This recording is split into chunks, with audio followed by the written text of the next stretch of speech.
Devotional Siva viewers அனைவருக்கும் வணக்கம். Viewers, இன்று நாம் பதிவில் பார்க்க போவது நவராத்திரி உருவான வரலாறும் அதை எப்படி சிறப்பாக கொண்டாடுவது, அதை பற்றிய சிறப்புகள், இதை பற்றிய ஒரு பதிவு தான் இன்று நாம் பார்க்க போகின்றோம். நவராத்திரிக்கே ஒரு சிறப்பு இருக்கு. அது என்ன அப்படின்னா, மலைமகள், அலைமகள், கலைமகள், இந்த 3 அம்மையரும் சேர்த்து நாம் வழிபாடு செய்கின்றோம் அல்லவா? அதுதான் இந்த நவராத்திரி ஒரு சிறப்பு. முதல் 3 நாட்கள் நாம் துர்கை அம்மனுக்கும், அடுத்த 3 நாட்கள் லக்ஷ்மி அம்மையாருக்கும், அடுத்த 3 நாட்கள் சரஸ்வதி அம்மையாருக்கும் நாம் வைத்து வழிபாடு செய்வதுதான் இந்த நவராத்திரி ஒரு சிறப்பு. இந்த நவராத்திரி எப்படி உருவாச்சு அப்படின்னு பாத்தீங்கன்னா, மகிஷாசுரன் அப்படின்ற ஒரு அரக்கன் இருந்தான். இந்த அரக்கன் பிரம்மதேவர்கிட்ட கடுமையா தவம் இருந்து ஒரு வரத்தை வாங்கின்றாரு. என்னன்னா, தனக்கு யாராலுமே மரணம் என்பது நிகழக்கூடாது, அந்த மரணம் ஒரு பெண்ணால் மட்டும்தான் நிகழ வேண்டும் அப்படின்னு சொல்லிட்டு ஒரு வரத்தை வாங்கின்றாரு.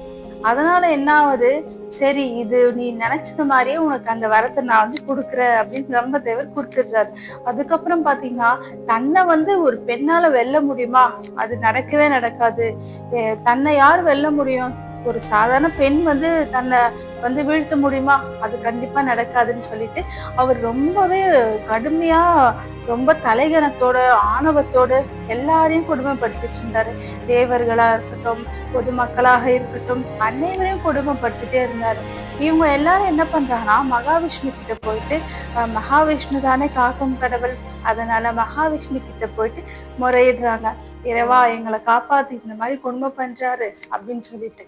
உடனே மகாவிஷ்ணு சொல்றாரு, இல்ல, இவனை வீழ்த்ததற்காகவே ஒரு அம்மையார் அவதரித்துட்டாங்க, சீக்கிரமே அவங்க மகிஷாசுரனை வென்று வீழ்த்துவார்கள்னு சொல்றாரு. அதற்கு ஏத்த மாதிரியே அன்னை துர்கா தேவி அவதாரம் எடுத்துட்டு மகிஷாசுரனை வென்று வீழ்த்திடுறாங்க. அவங்க போர் பண்ண அந்த 9 நாட்களை தான் நம்ம நவராத்திரியா வழிபாடு செய்கின்றோம். விஜயம் என்றால் வெற்றி, தசமி என்றால் 10. 9 நாட்கள் போரிட்டு 10வது நாள் தான் அம்பாள் மகிஷாசுரனை வென்று வீழ்த்துகின்றார். இந்த நாளைத்தான் நாம் விஜயதசமியாக கொண்டாடுகின்றோம். இந்த 9 நாட்களையும் நாம் எப்படி கொண்டாட வேண்டும் என்றால், வீட்டில் கொலு வைக்க முடிந்தவர்கள் கொலுவை வைத்து வழிபாடு செய்யுங்கள்.